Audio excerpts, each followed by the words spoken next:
Is my home suitable for hemodialysis?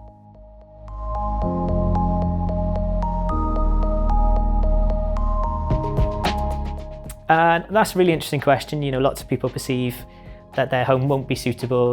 They've seen the size of the machines and things like that, but that's very often not the case. So definitely ask a member of your team.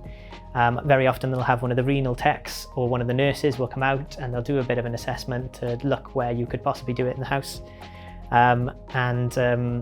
They'll do all of any adaptations that need to be done with regards to the plumbing or the electrics and things like that.